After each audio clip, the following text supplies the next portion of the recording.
जय हिंद साथियों, आप सभी को मेरा प्यार भरा नमस्कार। मैं मुकेश यादव, मैं टारगेट से।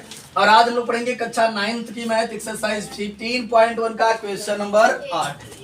क्वेश्चन नंबर 8 की यदि बात करें, ये बच्चे क्वेश्चन नंबर 8 का क्वेश्चन नंबर 8 जो है वो कह रहा है प्रश्नावली 14.2 का प्रश्न 2 देखिए। इसकी अनुभावी प्रायिकता क्या होगी कि इंजीनियर अपने कार्यस्थल से 7 किमी दूरी पर रहते हैं, अपने कार्यस्थल से 7 किमी आय से अधिक दूरी पर रहते हैं, अपने कार्यस्थल से 1 किमी आय से कम दूरी पर रहते हैं। चल एक बटे तो मतलब आधा ना, अच्छा 1 बटे तो यानी कि आधा किमी आय से कम दूरी पर रहते हैं। तो हम क्या करना बच्चे, एक्सरसाइज 14.2 पेज नंबर आपका है 293 पर है। यहाँ समझिए, करा 40 इंजीनियर है बच्चे, बात ना करो। करा 40 इंजीनियर हैं, कितने हैं 40। तो कुल संभावित परिणाम कितना हो गया बच्चे हमारा 40।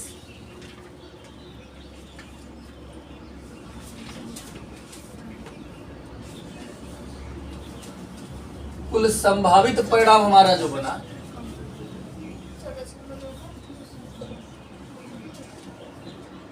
वो कुल संभावित परिणाम बराबर 40। चलिए इसमें पहले की अगर बात करें तो पहले हमसे ये पूछा जा रहा है, समझिएगा, अगर हम पहले की बात करें तो पहले हमसे ये पूछा अपने कार्यस्थल से 7 किमी से कम दूरी पर रहते हैं।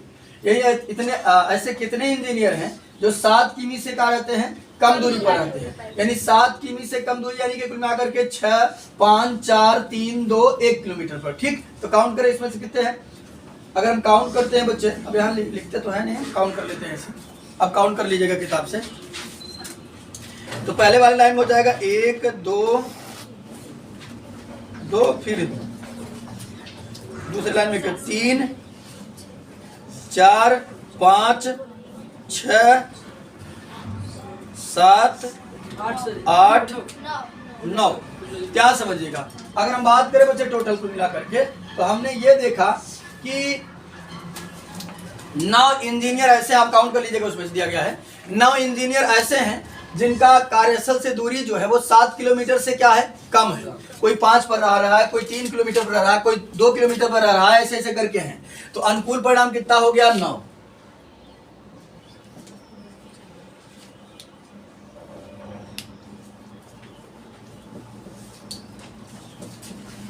अनुकूल परिणाम बराबर 9। तो प्रायिकता क्या हो जाएगी,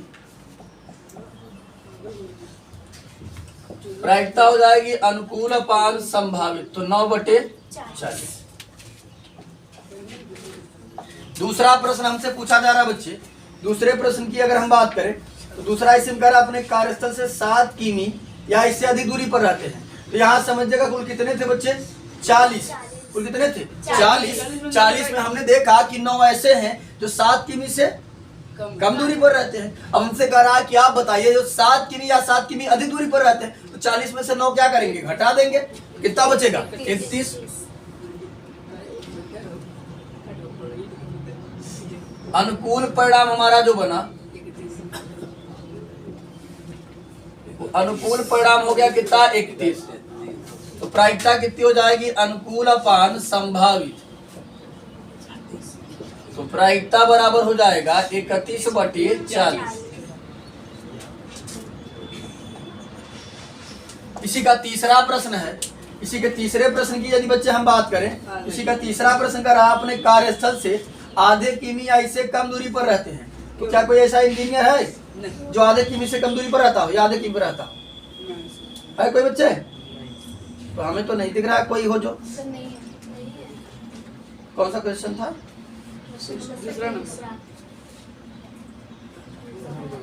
क्या समझिए, ऐसा कोई तो है नहीं जो मिनिमम है वो कितना है 2 किलोमीटर है ना, 2 से छोटे कोई है ना। क्या हो जाएगा अनुकूल परिणाम इसमें कितना बना 0। अनुकूल परिणाम हो गया हमारा 0। तो प्रायिकता हो जाएगी अनुकूल अपान संभावित, तो प्रायिकता हमारी हो जाएगी अनुकूल कितना है 0, संभावित कितना है 40। 0/40 ऊपर 0 हो, नीचे दुनिया की कोई भी संख्या हो, रिजल्ट हमेशा क्या देता है, 0 देता है। तो क्या आ जाएगा, 0। यानी इसमें 3 प्रश्न पूछा गया था, तीनों का हमने जवाब दे दिया। अब अगला क्वेश्चन नंबर 9 वगैरह हम लोग 9 और 10 वगैरह हम लोग समझते हैं। तो ये बच्चे 9 नंबर क्वेश्चन की हम बात करते हैं। कहा जा रहा है क्रियाकलाप। 9th और 10 जो है वो दोनों क्वेश्चन जो है वो क्या है आपके लिए, क्रियाकलाप। ठीक, समझिएगा क्रियाकलाप जब करना क्या है। क्रियाकलाप 9 नंबर क्वेश्चन देखिए। अपने विद्यालय के गेट के सामने एक समय अंतराल में गुजरने वाले 2 पहिया, 3 पहिया और 4 पहिया वाहनों की बारंबारता लिख लीजिए। आप देखे गए वाहनों में से किसी एक वाहन का 2 पहिया होने की प्रायिकता ज्ञात कीजिए। समझिए, कह रहा कि आप जहां भी पढ़ते हैं, जब आपका इंटरवल होता है या जो है कि छुट्टी होती तभी होती है, आप क्या काम करिए कि आप आधे घंटे खड़े हो जाइए या 1 घंटे खड़े हो जाइए। आधे घंटे ही खड़े हो जाइए आप गेट के सामने, मान लेते हमने मान लिया मिनिमम आधे घंटे आप लोग क्या करिए, 30 मिनट आप खड़े हो जाइए और उस 30 मिनट में देखिए कि आपके गेट के सामने सैनी रोड पर से कितने ऐसी गाड़ियां गुजर रही हैं। यहां से कह रहा है कि 2 पहिया, 3 पहिया और 4 पहिया। कई पहिया, 2 पहिया, यानी कि आपको बाइक देखना है, कहीं ठीक है, 2 पहिया, 3 पहिया और 4 पहिया यानी कि कार वगैरह। ये आपको क्या करना है, ऐसे लिख लेना। आपको यहां लिख लेना 2 पहिया और यहां आपको लिख लेना है क्या, वाहन के नाम हो गए आपको, वाहन, और यहां वाहनों की संख्या 2 कॉलम आप बना लीजिएगा। ठीक, तो यहां समझिएगा 2 कॉलम बनाने के बाद आप करिएगा क्या कि देखिएगा 2 पहिया कैठू गया, गिनते रहिएगा उसको। ठीक, गिनते रहिएगा। मजे से मान लिया हमने कि 10 2 पहिया गुजरा आधे घंटे में। ठीक, 30 मिनट में क्या होगा, 10 का गुजरा 2 पहिया, और मान लिए कि 8 का गुजरा 3 पहिया, और मान लिए कि जो है कि 22 का गुजरा 4 पहिया। ठीक, तो अब समझिएगा अगर हम बात करें तो कुल संभावित परिणाम कितना हो जाएगा, 10 8 18 18 2 20 20 40। तो कुल जोड़ने पर जितना आपका आएगा वो क्या हो जाएगा, आपका कुल संभावित परिणाम। तो बन जाएगा कुल संभावित परिणाम आपका क्या बनेगा, 40 हो जाएगा। अब समझिएगा ध्यान से। अब कह रहा है कि एक वाहन का 2 पहिया होने की प्रायिकता ज्ञात कीजिए। तो एक वाहन का 2 पहिया होना क्या हो जाएगा, अनुकूल परिणाम कितना हो जाएगा, 10, और प्रायिकता हो जाएगी हमारी 10/40। काट देंगे तो 1/4 आ जाएगा। तो ये हमने एक एग्जाम्पल दिया है, ये आपको क्रियाकलाप करना है, कैसे करना वो हमने आपको बता दिया है। ठीक, ये मत समझिएगा कि 10 से गया 15, अब आप गिनेंगे तब ना पता चलेगा कितना गया है आपको। ये आपको करना है कैसे, खुद से। ठीक, सारे बच्चों को ये खुद से अपना क्रियाकलाप करना है। यहाँ आप लिख लीजिएगा वाहन, यहाँ लिख लीजिएगा वाहनों की संख्या, जितना गुजर रहा है उसको काउंट कर लीजिएगा, फिर 2 पहिया होने की प्रायिकता को आप ज्ञात कर लीजिएगा। बात समझ आई। 10वां नंबर क्वेश्चन है। चलिए 10वें नंबर क्वेश्चन की अगर हम बात करें बच्चे, तो 10वां नंबर क्वेश्चन, ये 9वां नंबर क्वेश्चन था, क्रियाकलाप था, हमने आपको हिंट दे दिया कैसे कैसे करना आपको। 10वां है, आप अपनी कक्षा के विद्यार्थियों से एक 3 अंक वाली संख्या लिखने को कहिए। तो ये आप अपने सहपाठियों से जो है वो 3 अंक की संख्या लिखने के लिए कह सकते हैं। आप कक्षा से किसी एक विद्यार्थी को यादृच्छा चुन लीजिए, किसी एक बच्चे को चुन लीजिए। इस बात की प्रायिकता क्या होगी कि उसके द्वारा लिखी गई संख्या 3 से भाज्य है। ठीक, तो यहां समझिएगा ध्यान से।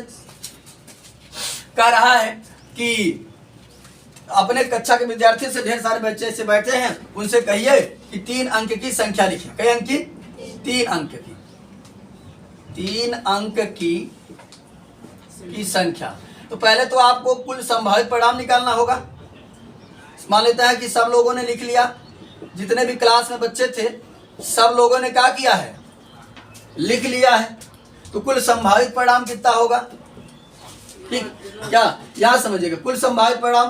तो अगर हम बात करें कुल संभावित परिणाम बच्चे, तो 3 अंक की संख्या कहां से कहां तक होती है, 100 से लेकर 999 तक। ठीक, 100 से लेकर 999 तक ना होती है। इसमें से अगर पता करना है तो घटा दो 100 को, 9 कितनी संख्याएं होंगी, 899 संख्याएं होंगी। ये हमारा क्या हो जाएगा, कुल संभावित परिणाम। ठीक, अब इसमें कह रहा है कि आपको देखना है कि ऐसी कितनी संख्याएं हैं जो, क्या समझिए, उसके द्वारा लिखी गई संख्या 3 से भाज्य है। याद रखिए कोई संख्या 3 से भाज्य होती है तो उसके अंकों का योग 4 से भाज्य हो। ठीक, क्या कंडीशन दिया गया है कि 3 से वही संख्याएं कटती हैं, ये एकदम एग्जैक्ट वो कंडीशन दे दिया गया है 3 से वही संख्याएं कटती हैं जिनके अंकों का योग 4 से कट जाए। ठीक, 3 से वही संख्याएं कट रहा है, वो अपना नियम दे रहा है, वो विभाज्यता मत सोचिए, वो अपना नियम दे रहा है कि 3 से वही संख्याएं कटती हैं जो जिनका योग 4 से विभाज्य हो। तो ऐसे करिएगा, ये तो बहुत लंबा हो जाएगा, तो आपको शॉर्टकट तरीका बताते हैं। शॉर्टकट तरीका क्या करना है आपको, जितने आपके क्लास में विद्यार्थी होंगे सबको काउंट कर लीजिएगा, वो उनकी क्या हो जाएगी, कुल संभावित परिणाम हो जाएगा। ठीक, सबको लिखने के लिए बोल दीजिएगा, जितने लोग रहेंगे कुल संभावित परिणाम। अब उनसे कहिएगा 3 अंक की संख्या लिखिए, क्या लिखिए, 3 अंक की संख्या। अब बारी बारी से जा करके आप सबको पता करिए कि आप कितना लिखे हैं, आप कितना लिखे हैं, आप कितना लिखे हैं, तो सबको देख लीजिएगा। अब 3 से वही संख्याएं कटेंगी जिनका योग 4 से कटेगा। अभी नहीं कि जैसे अगर वो यहाँ लिख दिया, मान लेते 3 और इसका योग 36 लिख दिया तो ये 3 से कट जाएगा, नहीं, वो कंडीशन दे रहा है तब कटेगा 3 से जब उसका योग 4 से कटना चाहिए। जैसे मान लेते यहाँ लिख दिया कि 48 हो गया, ये देखो 8 4 12, इसका योग जो है कि 4 से कटेगा तो ये संख्या भी कटेगी। ठीक, जैसे ये 5 2 7 और 7 1 8, ये 3 से कटे कह रहा है। अरे ये देखो 5 2 7 1 8 करा, उसके अंकों का योग 4 से कटना चाहिए, तो 4 से कट रहा है तो संख्या जो है कि 3 से कटेगी। वो उसका अलग स्पेसिफिक रूल है, वो विभाज्यता वगैरह पर नहीं चल रहा है, वो अपना खुद का एक नियम दे रहा है। करा देखो वही कह रहा है। याद रखिए कि कोई संख्या 3 से भाज्य होती है जो उसके अंकों का योग 4 से भाज्य हो। अंकों का योग 4 से कटेगा तो वो संख्या कटेगी, वो अपना स्पेशल रूल दे रहा है। ठीक, ऐसे ऐसे संख्याओं को गिन लेना, वो आपका क्या हो जाएगा, अनुकूल परिणाम, और फिर आपको क्या करना है, प्रायिकता निकाल लेना। तो आपको 9 और 10 आपके लिए जो है क्रियाकलाप है, होमवर्क है, इसको कर लीजिएगा। तो कुल मिलाकर के 11 12 और 13 क्वेश्चन बचते हैं, जिसे हम लोग जो है कि नेक्स्ट क्लास में सॉल्व करने की कोशिश करेंगे। इस वीडियो में इतना ही, बाकी मिलते हैं नेक्स्ट वीडियो में, तब तक के लिए जय हिंद।